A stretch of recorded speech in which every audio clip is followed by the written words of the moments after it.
நம்ம கர்த்தருடைய வார்த்தைக்கு நேராக கடந்து செல்ல போகிறோம். எல்லாரும் பேசாம அமைதியா இருங்க. நீங்க கவனிங்க, அந்த வார்த்தை உங்களோட பேசும். ஹல்லேலூயா, ஹல்லேலூயா. அந்த வார்த்தை வல்லமை உள்ளது. அந்த வார்த்தை உங்களை விடுவிக்கும். ஹல்லேலூயா. அந்த வார்த்தை உங்களை குணமாக்கும். அந்த வார்த்தை உங்களை தேற்றும். ஹல்லேலூயா. வார்த்தையை கவனிங்க, அது உங்களுக்கு ஆசீர்வாதமாக இருக்கும். இப்பொழுது கூட மத்தியில் இருக்கிற பிரதர் ராஜா பிரதர் அவர்களை கரங்களை தட்டி நம்ம வரவேற்க போகிறோம். எல்லா அவளுக்கு ஒரு சால்வை அணிவிக்க போறோம். நம்ம கௌரவிக்க போகிறோம். சால்வை போட்டு எல்லாரும் கரங்களை தட்டி மகிமைப்படுத்தலாம். ஹல்லேலூயா.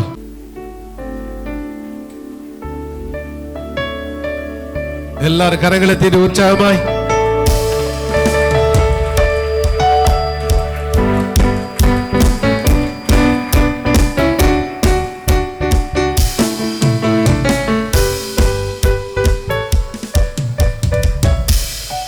இப்பொழுதும் நம் மத்தியில் இருக்கிற சாட்சி சொன்ன சாலமன் அவர்கள் மேடைக்கு வரவும் அவர்களையும் நம்ம கௌரவிக்க போகிறோம். நல்ல கரங்களை தட்டி எல்லா கரங்களை தட்டிட்டே இருங்க, அதை மையப்படுத்துங்க. ஹல்லேலூயா.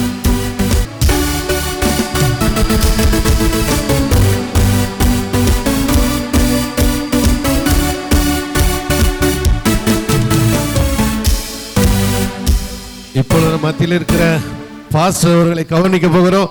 வாசுதேவர்கள் எல்லாம் வந்திருக்கிறாங்க. நல்ல கரங்களை தட்டி நல்ல மகிமைப்படுத்தும்.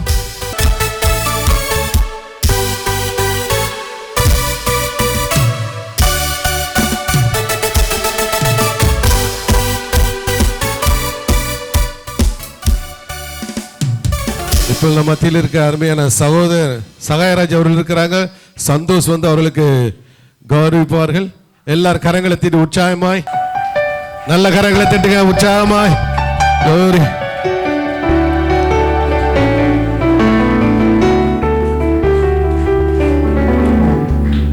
Thank you brother. நம்ம திலக ராஜா பிரதர் ஒய்ஃப் மேடைக்கு வரவும், பேர் தெரியல, லீலா வாங்க. நல்ல கரங்களை தட்டிட்டே இருங்க. என்னுடைய மனைவி அவர்களுக்கு சால்வை அணிவிப்பார்கள்.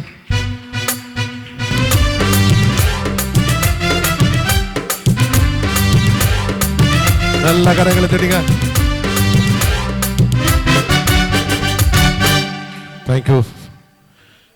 இப்பொழுது மத்தியிலே நம்ம ராஜா பிரதர் வந்திருக்காங்க. அவங்க நல்ல ஊழி செய்து கொண்டு இருக்கிறாங்க. ஒரு தாழ்மையான மனுஷன், எனக்கு நல்லா தெரியும். நான் எத்தனையோ வருஷமாக அவங்க பழகிட்டு இருக்கிறேன். அவங்க ஊழியத்தில் போய் நான் ஹெல்ப் பண்ணிட்டு இருக்கிறேன். பெரிய மெசேஜ் கொடுத்துற மாதிரி இல்லை, பாட்டு பாடி ஆறாம் நடத்திட்டு வருவேன். எனக்கு அவள் நல்லா தெரியும். கர்த்தர் பயன்படுத்துகிறார். தாழ்மையான மனுஷன். அவள் கூட்டம் நல்ல உபவாச கூட்டம் நடத்துவாங்க. 300 பேர், 300க்கு மேலே அதிகமாக வருவாங்க. கர்த்தருடைய வல்லமையாக எடுத்து பயன்படுத்துகிறார். உலகமெங்கும் பயன்படுத்துவார். நாம் கரங்களை தட்டி நம்ம வரப்போமா. இப்போ அவருக்கு கர்த்தருடைய செய்தியை கொடுக்க பாருங்க. நல்ல உற்சாகமாய் கரங்களை தட்டி.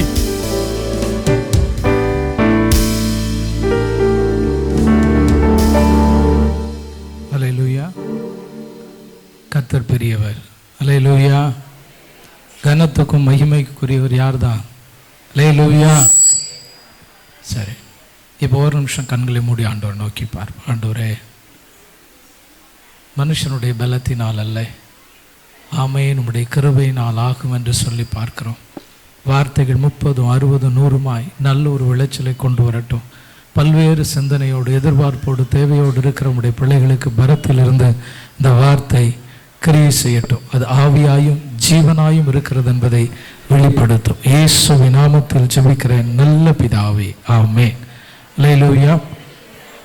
அருமையா பிள்ளைங்க பாடினாங்க, டான்ஸ் ஆடினாங்க. வருகை குறித்த நாடகம் அதில் கைவிடப்படக்கூடாதுங்கிற பொருளில் நடித்து காட்டினாங்க. அதே போல் இந்த காரியங்கள் செய்யறதுக்கு ஸ்டேஜில் 5 நிமிஷம் ஆகலாம். ஒரு நடனத்துக்கு, ஒரு நாடகத்துக்கு 10 நிமிஷம் ஆகலாம். ஆனால் அதை ஸ்டேஜில் கொண்டு வந்து நிறுத்துவதற்கு மறைமுகமாக திரைமறைவில் எவ்வளவோ பிரயாசங்கள், உழைப்புகள், அலைச்சல்கள், அதை தொடர்ந்து ஃபாலோ இதெல்லாம் இருக்குது.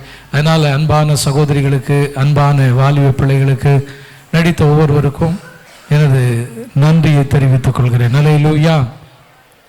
பிலிப்பியர் 2வது அதிகாரம் 7வது வசனத்தில் ஒரு வசனம் வார்த்தை எழுதப்பட்டிருக்கிறது. ஒரு வாசிக்கலாம். பிலிப்பியர் 2.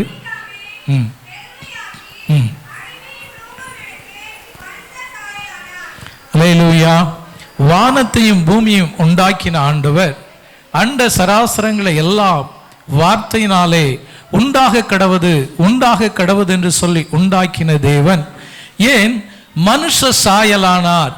ஒரு மிருக சாயலாய் இருக்கலாம், அல்லது ஒரு பறவையினுடைய சாயலாய் மாறி இருக்கலாம், அல்லது ஒரு நீர்வாழ் ஜந்துகள் உயர்ந்ததில் அவர் வடிவமாய் இந்த பூமிக்கு வந்திருக்கலாம். ஆனால் அதை அவர் விரும்பவில்லை. காரணம், மனிதனுக்குள்ளதான் ஆத்துமா இருக்கிறது. ஆவி, ஆத்துமா, சரீரம் என்று சொல்கிறோம் அல்லவா? அந்த ஆத்துமா இருக்கிறது.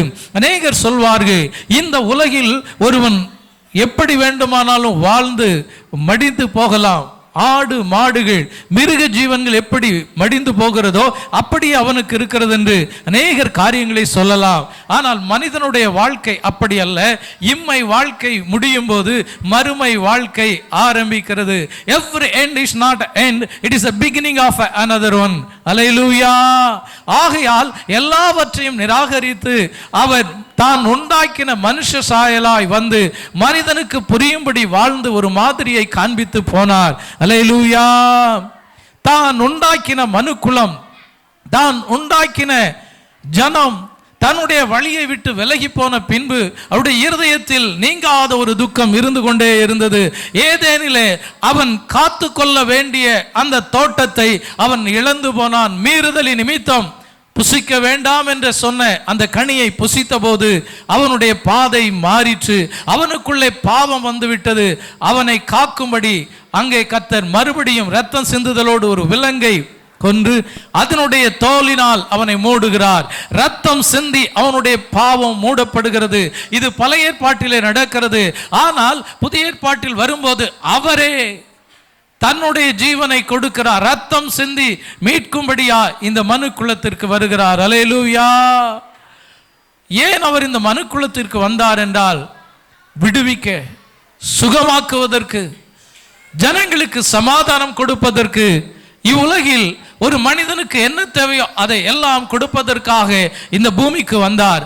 அதோடு கூட விசேஷமான ஒன்றை அவர் கொடுக்கும்படியாய் வந்தார். அது என்ன தெரியுமா? நித்திய ஜீவன், the eternal life, அழியாத நித்திய ஜீவனை கொடுக்கும்படியாய் வந்தார்.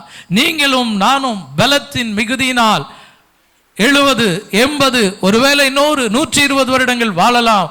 ஆனால் ஒரு நாள் இம்மை வாழ்க்கையை முடித்து நாம் நித்தியத்திற்குள்ளே போவோம். அங்கு இந்த உலக வாழ்க்கையை முடிக்கும் போது நரகமா பரலோகமா என்ற ஒரு கேள்வி இருக்கிறது. அதற்காக தான் கிறிஸ்தவர்கள் இவ்வளவு தீவிரமாய் செயல்படுகிறார்கள். இயேசு கிறிஸ்து அவருடைய ஊழியத்தின் பெரும்பகுதியிலே பரலோக ராஜ்யம் சமீபத்தில் இருக்கிறது என்றே அவர் சொன்னார். இந்த நாட்களில் பாவம் பெருகி இருக்கிறது. அவர் சொல்கிறது பரலோக ராஜ்யம் சமீபித்திருக்கிறது. இந்த உலக வாழ்க்கையின் மீது முழு கவனத்தையும் நீ செலுத்தினார் ஒன்றே ஒன்றை நாடி தேடி போவாய். பொருளீட்டுவதிலே, the material life, பணம் பணம் பணம் என்று நீ ஓடி போவாய். ஆனால் அது நிலையானதல்ல. அது உன்னை விட்டு கடந்து போய்விடும். அல்லேலூயா. அன்பான சகோதரர், சாலமோன் அவர்கள் சாட்சி சொல்லும் போது சொன்னார்கள், லேகியோன் என்று சொல்லி ஜனங்களை அநேக பொல்லாத ஆவிகள் பிடித்திருக்கிறது. அதிலே கொடூரமான வேதத்தில் இயேசு கிறிஸ்து விரட்டின ஒரு ஆவி லேகியோன். 6000 பிசாசுகள் அவனுக்குள்ளே இருந்தது. நாங்கள் அநேகமாக இருக்கிறோம் என்று இயேசு கிறிஸ்துவை பார்த்து அந்த ஆவி சொன்னது. இயேசு கிறிஸ்து எத்தனையோ ஆவிகள் இருக்கும்போது ஏன் அந்த லேகியோனை தேடி வந்தார்? லேகியோன் எங்கே வாழ்ந்து கொண்டிருந்தான்? அவனுடைய சுபாவம் என்ன என்று நீங்கள் கேட்பீர்களானால், லேகியோன் என்ற பொல்லாத ஆவி பிடித்த மனிதன் கல்லறையிலே வாழ்ந்து கொண்டிருந்தான். பிரேத குழியின் மீது இருந்தான். அவன் போகும்போதும் வரும்போதும் புலம்பலோடு போய் வந்தான், ஊளையிட்டான். அந்த ஜனங்கள் விலங்குகளினாலும் சங்கிலிகளினாலும் அநேக முறை அவனை ஒரு கட்டுப்பாட்டில் கொண்டு வருவதற்காக அவனை கட்ட நினைத்தார்கள். ஆனால் அவனுக்குள் இருந்த ஆக்ரோஷமான 6000 ஆவிகள் எந்த கட்டுப்பாட்டிற்குள்ளும் அவனை வர விடாதபடிக்கு அந்த விலங்குகளையும் சங்கிலிகளையும் முறித்து போட்டது. ஆகையால் அவன் மாத்திரம் அந்த பகுதியிலே சுயாதீனம் உள்ளவனாய் அலைந்தான். ஜனங்கள் அவன் போகிற பாதையில எதிரே வந்தால் பயந்து ஓடினார்கள். சில வேளைகளிலே அவன் கூக்குரலிடுவான், கல்லறையில் இருப்பான், இரவு நேரங்களில் நடமாடுவான், தன் வஸ்திரங்களை கிழித்துக் கொள்வான், கற்களை எடுத்து தன்னையே காயப்படுத்திக் கொள்வான். அவன் தனக்குள் இருந்த எல்லா சுயநினைவையும் இழந்து ஆவியின் கட்டுப்பாட்டிற்குள்ளே வந்து விடுகிறான். ஒரு மனிதன் எப்பொழுது தன்னுடைய சுயநிலையை இழந்து தேவன் உருவாக்கின ஸ்தானத்தை இழந்து போதைக்கு அடிமையாய், புகழுக்கு அடிமையாய், மற்ற ஏதோ ஒரு காரியத்திற்கு அடிமையாய் அவன் மாறும்போது அதிக நேரம் அவன் தங்க வேண்டிய தன் குடும்பத்தாரோடு அவன் தங்கி இருக்க மாட்டான். அவன் வீட்டை விட்டு வெளியே இருப்பான். பணத்திற்காக வெறியாய் அலைந்தாலும் சரி, குடிவரியில் இருந்தாலும் சரி, விபச்சார ஆவியில் இருந்தாலும் சரி, பொல்லாத ஆவிகள் அந்த மனிதனை வீட்டில் இருக்க விடாதபடி வீட்டை விட்டு வெளியே கொண்டு போகும். அலக்களிக்கிற ஆவிகள் எப்பொழுதும் ஒரு மனிதனை சொந்த குடும்பத்தோடு அன்பு காட்ட வேண்டிய நபரோடு அன்பு காட்டி அமைதியாய் ஜீவனம் பண்ண விடாதபடிக்கு அவனை அந்த எல்லையை விட்டு வெளியேற்றும். குறிப்பாய் அவன் வீட்டிற்குள் இருக்க மாட்டான், வீதிக்கு வந்து விடுவான். அவனுடைய வார்த்தைகள், அவனுடைய சத்தங்கள் அநேகருக்கு புரியாததாய் போய்விடும். காரணம், அவன் தன் நிலையை இழந்து போய்விட்டான். ஆவிகள் உள்ளே வரும்போது அமெரிக்கையாய் சந்தோஷமாய் ஒரு மனிதனை வாழ விடாது. அநேக நேரம் ஃபோனில் ஜெபிக்கும்படியாய் சிலர் வருவாங்க. சிலர் ஜெபம் பண்ணும்போது, இங்கே ஜெபம் பண்ணும்போது 100 கிலோமீட்டருக்கு அங்கே இருக்கிற ஆவி, நீ ஜெபம் பண்ணாத நிறுத்து, நீ பேசாத நிறுத்து, அது ஊளையிடுகிறத நான் பார்க்கிறேன். மனுஷன் ஒரு மனுஷனோடு பேசி ஜெபிக்கும் போது அவன் ரம்மியமாய் கேட்கிறான். மனதிற்கு இதமான காரியங்கள் நடக்க வேண்டும் என்று சொல்லி அவன் எதிர்பார்த்து காத்திருக்கிறான். ஆனால் ஒருவனுக்குள்ளே தேவையில்லாத ஒன்று வரும்போது அந்த தேவ சத்தத்தை அது கேட்க விடுவதில்லை. ஏன் அநேகருக்கு குடும்பத்தில் அமைதியா இருக்க முடியவில்லை, மனைவியோடு உண்மையா இருக்க முடியவில்லை, பிள்ளைகளோடு உண்மையா இருக்க முடியவில்லை, வேலை செய்கிற இடத்துல அமர்ந்திருக்க முடியவில்லை. ஏதோ ஒன்று அவர்களை ஆட்டி படைக்கிறது. அது குடும்பத்தில் அவர்கள்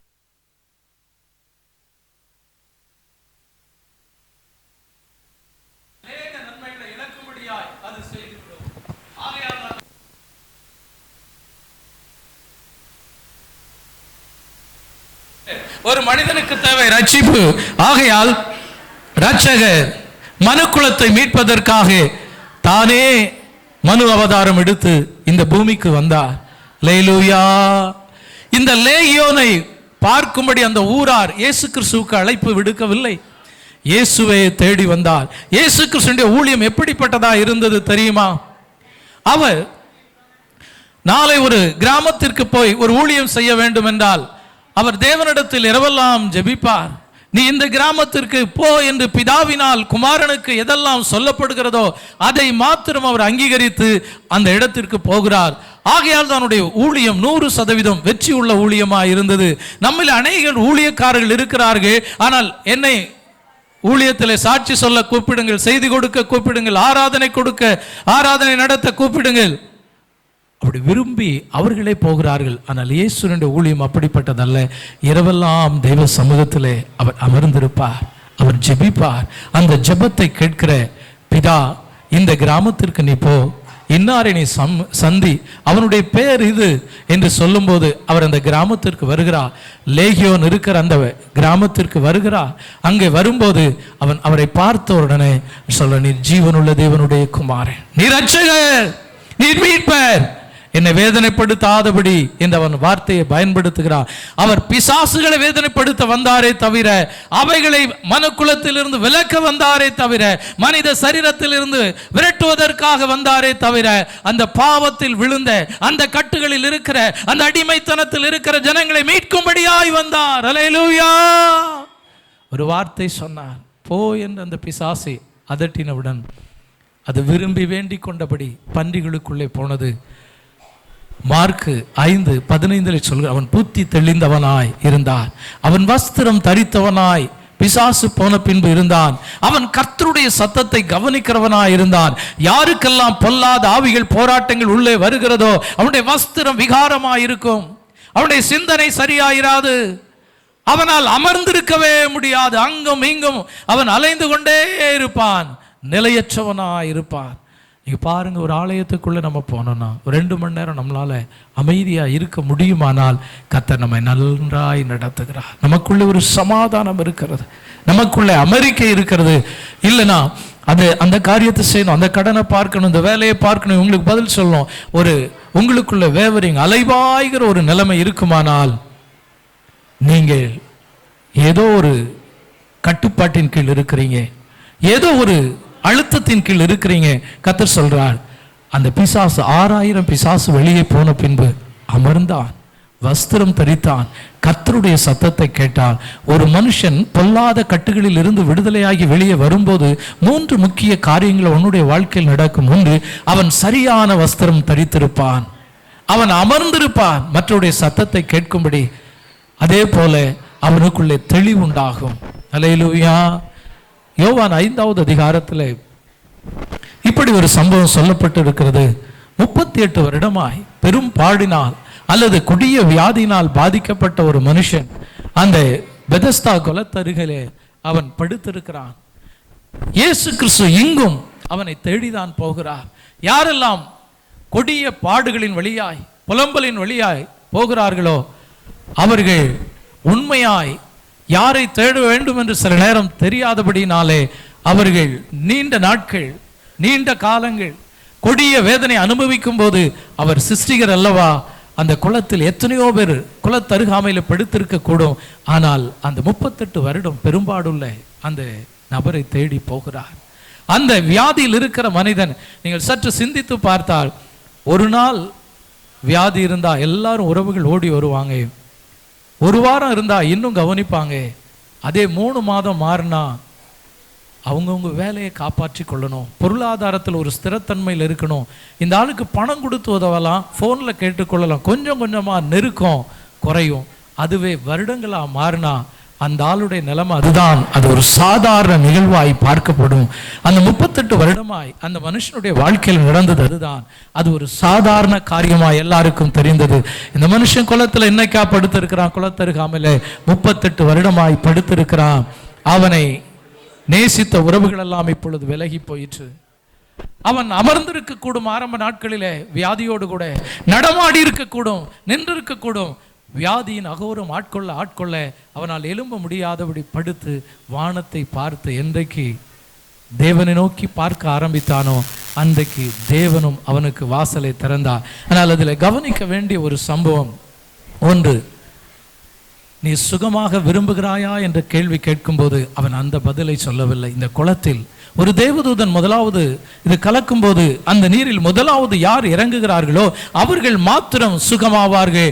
ஆகையால் இந்த குளம் தேவதூதனால் கலக்கப்படும் போது முதலாவது என்னை கொண்டு போய் விடுவதற்கு யாரும் உதவி செய்யவில்லை, என்னாலும் முடியவில்லை என்று தன்னுடைய இயலாமையை அவன் சொல்லுகிறான். நாம் மனுஷிகத்திலே பார்ப்போமானால் குளத்திற்கும் அந்த மனிதன் படித்திருக்கிறது இடத்திற்கும் உள்ள தூரத்தை பொறுத்து முதலாவது இறங்குகிற அந்த காரண காரியங்கள் இருக்கிறது. அல்லது இவன் 38 வருடம் வியாதியின் அகோரத்தில் இருக்கிறபடினால் இவன் ஒரு பலவீனப்பட்டவன், லேசான வியாதி அல்லது வியாதியின் தாக்கம் குறைவா இருக்கிறவர்கள் முதலாவது தண்ணீரில் இறங்குவதற்கு பலன் இருந்திருக்கும். மூன்றாவது, அந்த குளம் கலக்கப்படுகிற அந்த நேரத்தில் விழிப்பா இருக்க வேண்டும். தேவதூதன் தான் கலக்குகிறான், நான் அவர் கலக்கி முடித்த உடனே இறங்க வேண்டும் என்று அவன் விழிப்பா இருக்க வேண்டும். மூன்றும் சாத்தியப்படாத நேரத்தில் வாய்ப்பே இல்லை.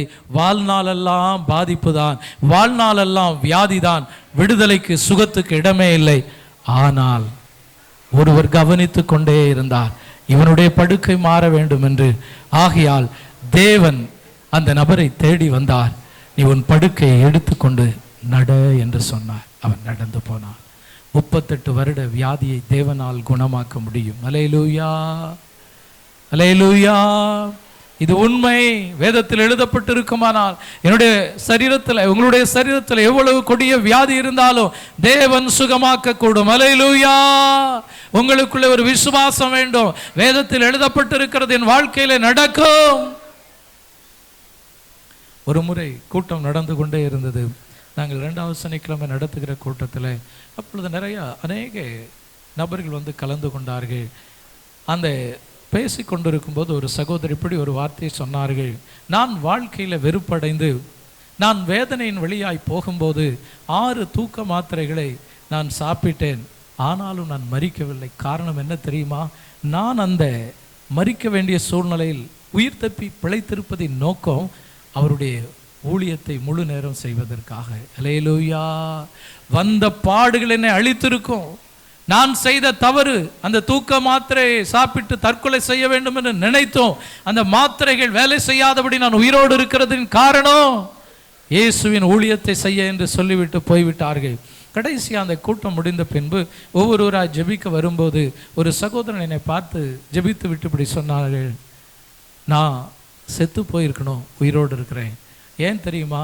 இந்த கூட்டத்துக்கு வரும்போது மனைவிகிட்ட வீட்டில் இருக்கிற, அவர் ஆடிட்டராக இருக்கிறார். ஆகையால் எல்லா ஃபைலையும் எல்லா கடனையும் எல்லா சூழ்நிலையும் நான் மனைவிகிட்ட சொல்லிவிட்டு, மனைவிக்கு தெரியாது, ஏன் நான் மனைவிகிட்ட சொல்கிறேன்னு தெரியாது, ஆனால் நான் இன்னையோடு சாக போகிறேன், எனக்கு தான் தெரியும். 4 தூக்க மாத்திரையை நான் போட்டுட்டு இந்த கூட்டத்தில் வந்தேன், ஆனால் இதுவரைக்கும் நான் சாகலை, இனியும் சாக மாட்டேன், கர்த்தர் என்னை தெரிந்து கொண்டார். நல்ல கரங்களை தட்டி.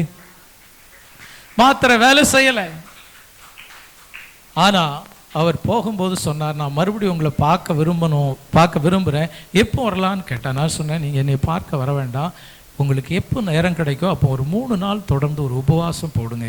ஆண்டவர் ஜீவன் கொடுத்தது உண்மைல்ல. ஆகையால் நீங்கள் என்ன பார்க்கிறதை காட்டிலும் ஒரு 3 நாள் உபவாசம் போட்டு உங்கள் பிரச்சனையெல்லாம் அவரிடத்துல சொல்லிவிட்டு திரும்ப என்னை பார்க்க வாங்கன்னு சொல்லி 8வது மாதம் ஆகஸ்ட் மாதத்தில் நான் சொல்லி அனுப்பினேன். ஆனால் அவர் 10வது மாதம் எனக்கு ஃபோன் பண்ணார், இடையில பார்க்க வரல. 10வது மாதம் ஃபோன் பண்ணி இப்படி சொன்னார், நான் ஒரு ஸ்டேட் பேங்க் ஆஃப் இந்தியாவுடைய பிரான்ச் ஆஃபீஸ்னால் அதனுடைய சேவை மையம், அந்த பேங்கோட சேவை மையம் நான் வைத்து நடத்துகிறேன், நீங்கள் வந்து அதை ஜோம் பண்ணி ஆரம்பிக்கணும்னு சொன்னார். சரின்னு சொல்லி அங்கே நான் உள்ளே போனப்போ அக்டோபர் 1ஆம் தேதி நான் அங்கே போகிறேன். போகும்போது அங்கே நிறையா இந்து சகோதரர்களை அழைத்து வைத்திருக்கிறாங்க. ஒரு 10 பேர் இருக்கிறாங்க. இது யார் அப்படின்னு கேட்டால் என்னுடைய ஸ்டாஃப் அப்படின்னு சொல்லி, நீங்கள் தான் தற்கொலைக்கு ட்ரை பண்ணீங்களே, அதனுடைய காரணம் என்ன அப்படின்னு கேட்டபோது அவர் சொன்னார், நான் ஒரு 4 வருஷத்துக்கு முன்னாடி ஒரு 25 லட்சத்தில் நல்ல வீடு கட்டினேன், ஆனால் கடன் ஆயிட்டு, பாவ வாழ்க்கை, குடி, சிகரெட்டு, எனக்கு பணம் நிறையா வர ஆரம்பித்த உடனே பாவ வாழ்க்கையில் போனேன், அந்த கடன் அதிகமாயிடுச்சு.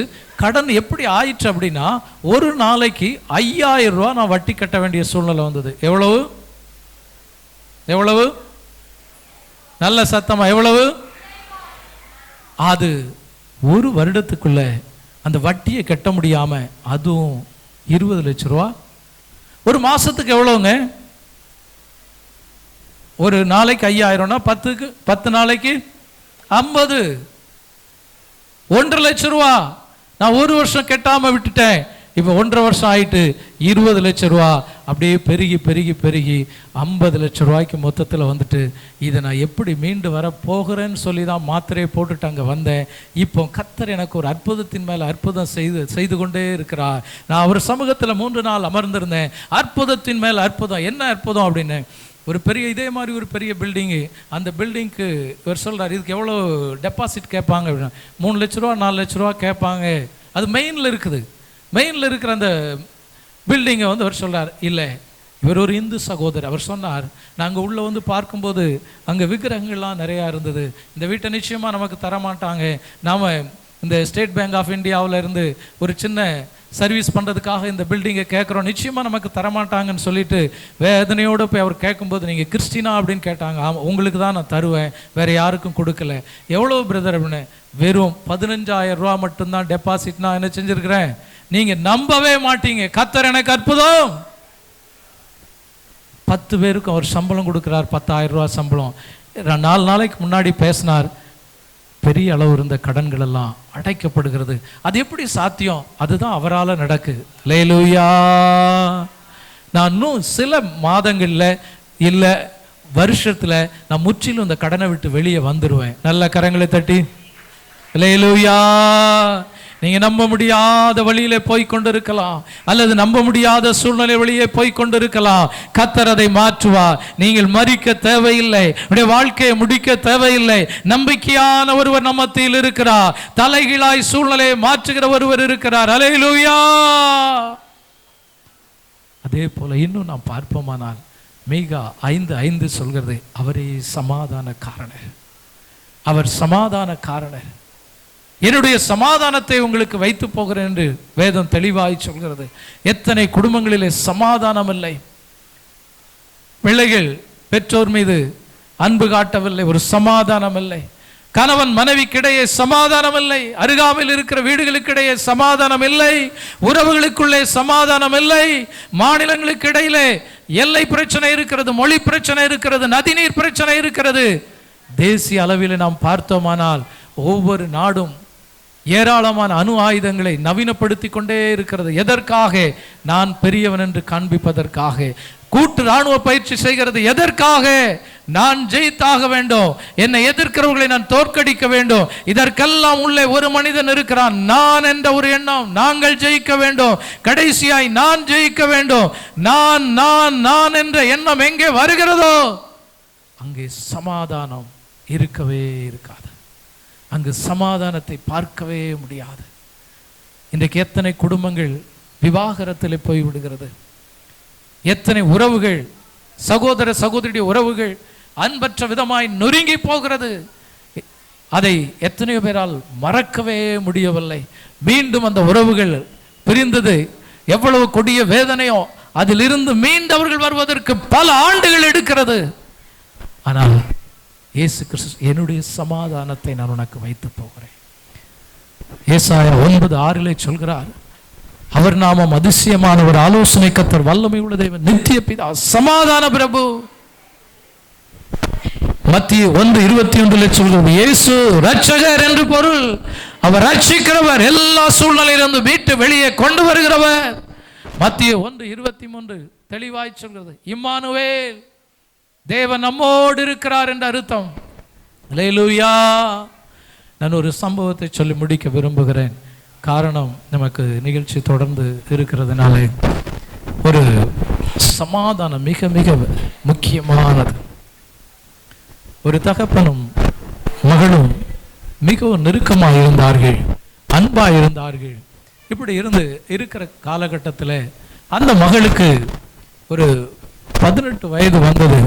ஆனால் அந்த தகப்பனார் அந்த மகளை மருத்துவரிடத்தை அடிக்கடி அழைத்து கொண்டு போவார். அந்த மருத்துவர் சொல்வார், மகளை வெளியே அனுப்பிவிடுங்கள் என்று சொல்லிவிட்டு அந்த தகப்பனார் இடத்துல இப்படி மருத்துவர் சொன்னார், உங்களுடைய மகளுக்கு 18 வயது ஆகும்போது அவள் மரித்து போவாள். அவளுக்குள்ள வெளியே தெரியாத ஒரு கொடிய இருதய நோய் இருக்கிறது.